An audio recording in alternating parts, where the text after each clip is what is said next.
Bienvenidos al sermón de la semana de la Iglesia Anglicana Emmanuel.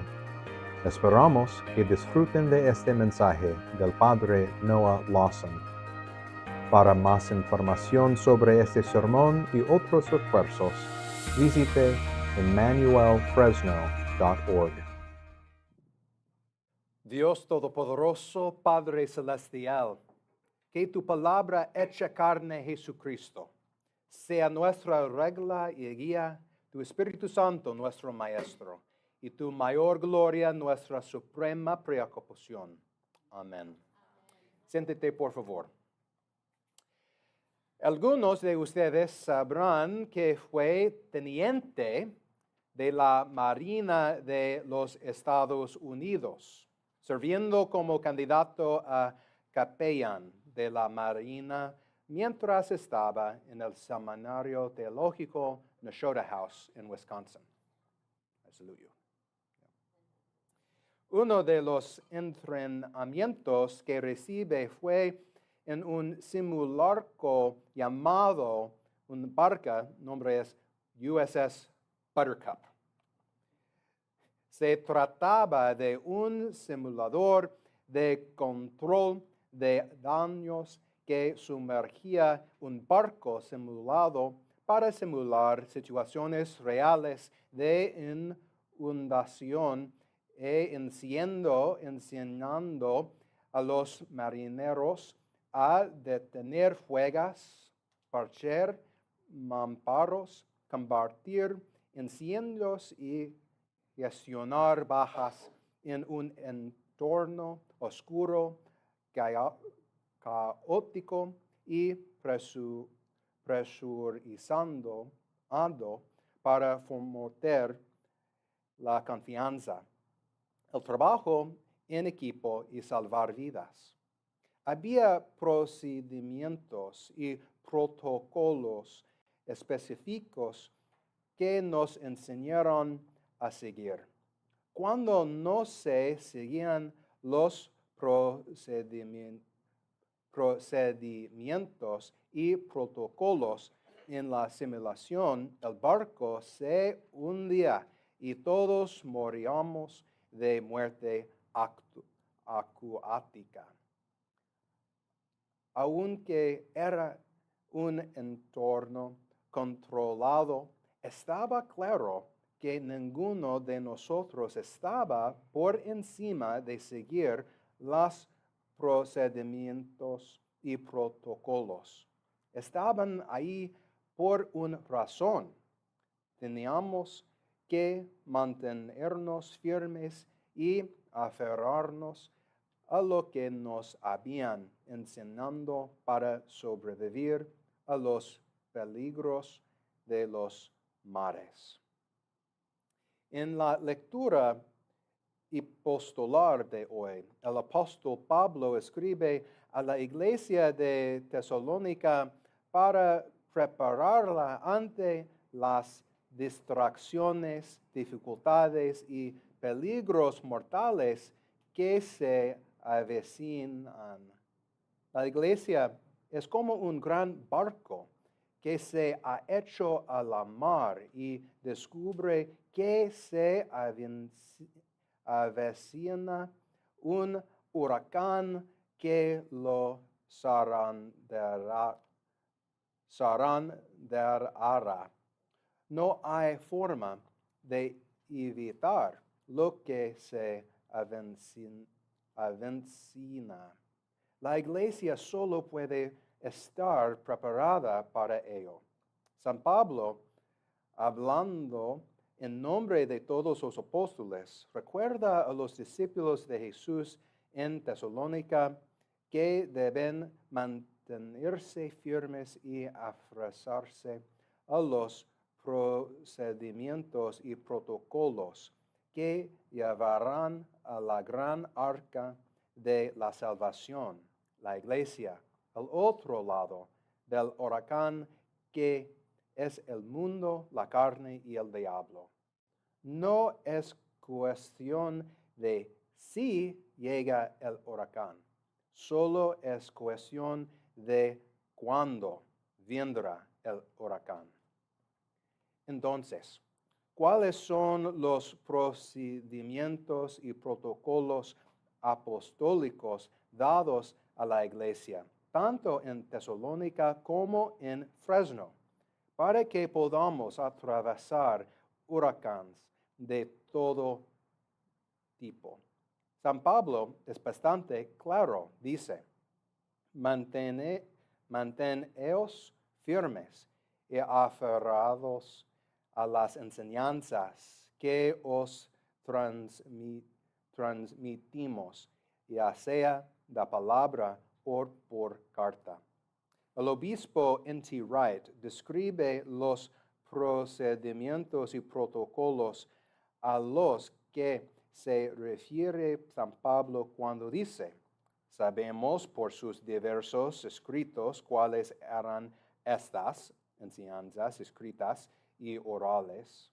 Con frecuencia se refiere a ellas, como por ejemplo en 1 de Corintios capítulo 11 sobre la Eucaristía y en el capítulo 15 sobre el mensaje básico del Evangelio.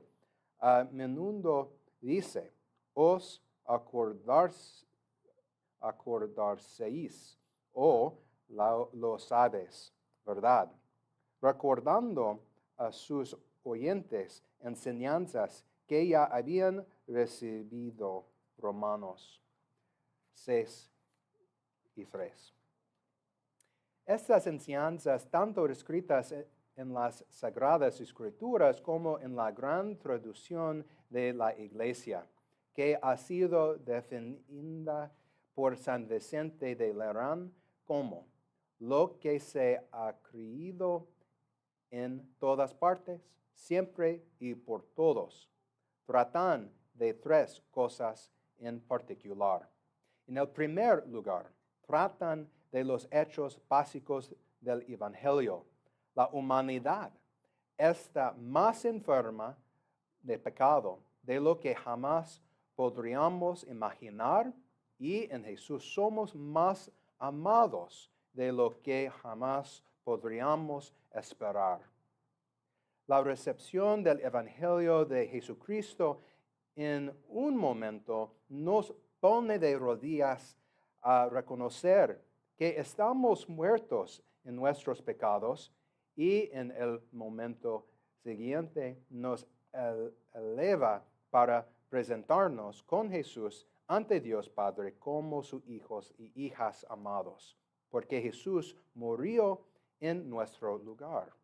Lo que es de Jesús por naturaleza, su filiación, se ofrece a toda persona por adopción. En segundo lugar, estos procedimientos y protocolos se refieren a las acciones centrales de la Iglesia adoradora, especialmente el bautismo y la Eucaristía. Estos dos sacramentos dominicales son generalmente necesarios para la salvación de alma humana. Estos sacramentos son medios seguros y ciertos de la gracia de Dios y son fundamentales para la vida del discípulo de Jesús. En el sacramento del santo bautismo somos crucificados y sepultados con Jesús y luego resucitados a una nueva vida en Él. A través de las aguas del bautismo cristiano, el poder y las consecuencias del pecado son tratados por Jesús en nuestro favor y nos hace coherederos con Él. En el sacramento de la Sagrada Eucaristía recibimos a Jesús en nosotros y somos elevados a Jesús.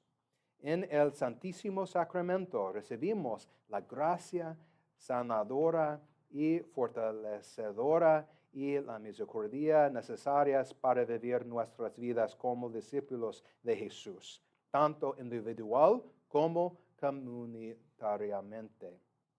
En tercer lugar, tratan de los principios fundacionales del comportamiento cristiano en particular del apoyo mutuo que el apóstol Pablo denominía amor agape.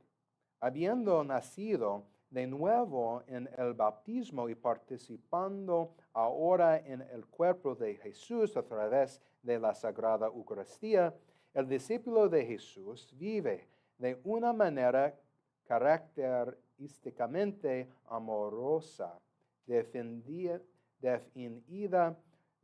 por desear el bien de la otra persona, incluso a costa de sí mismo.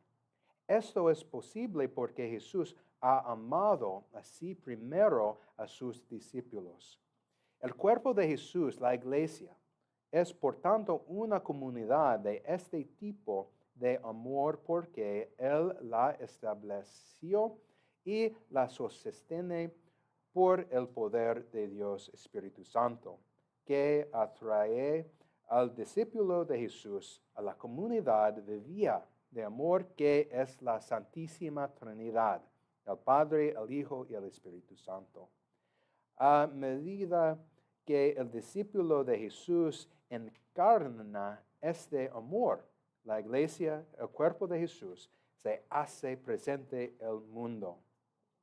Esto es en lo que la iglesia debe mantenerse firme y aferrarse independientemente de lo que venga a socavarla o quitarle importancia desde dentro de la iglesia o desde fuera de ella.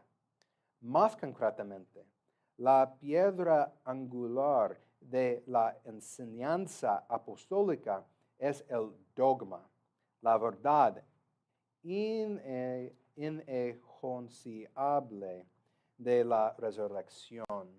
San Pablo, escribiendo a la iglesia de Corinto, dijo, si no hay resurrección, entonces no siquiera Cristo ha resucitado.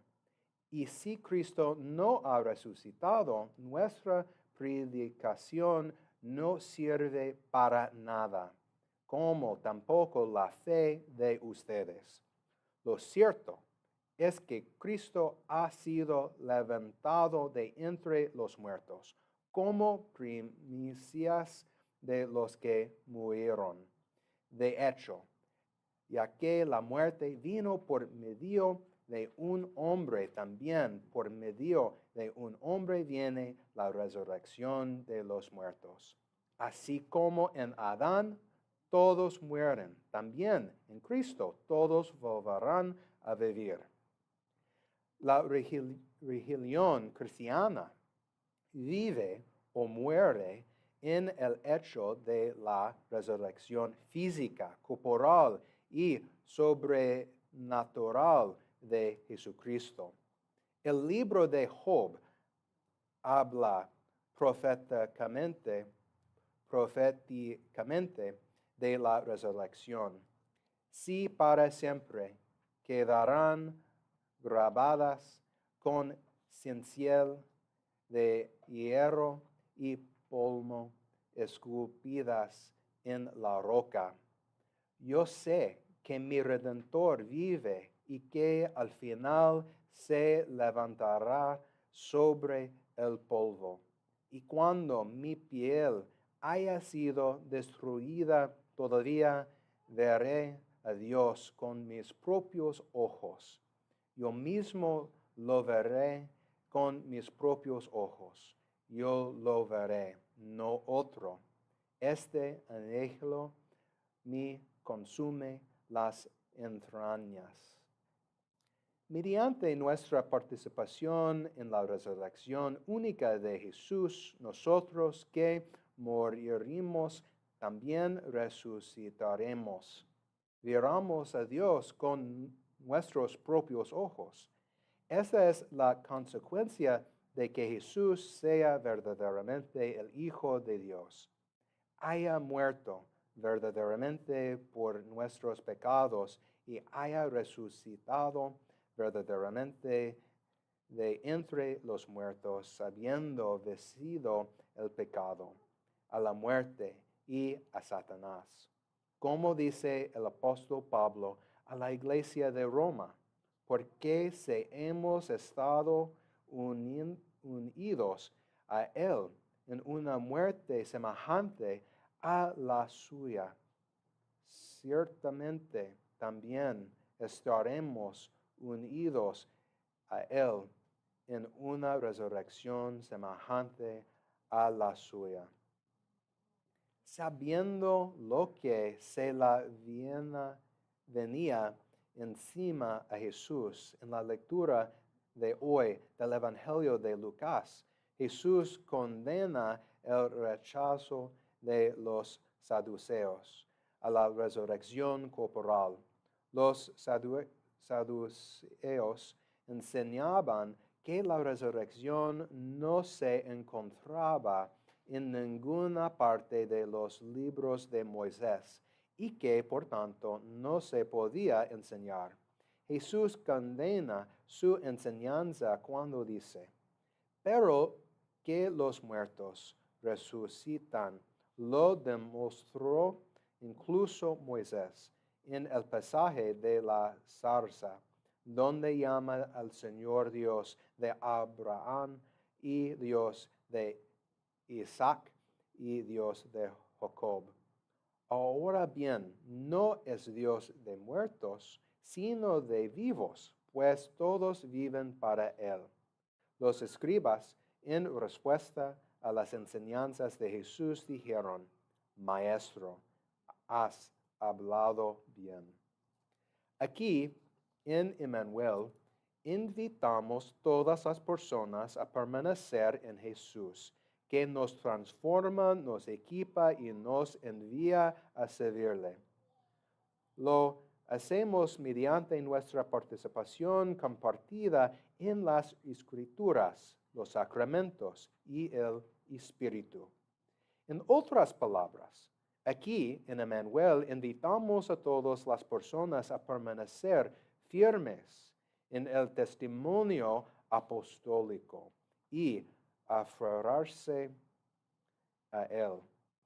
El apóstol Juan dice, lo que ha sido desde el principio, lo que hemos oído, lo que hemos visto con nosotros propios ojos, lo que hemos contemplado, lo que hemos tocado con las manos. Esto les anunciamos respecto al verbo que da vida.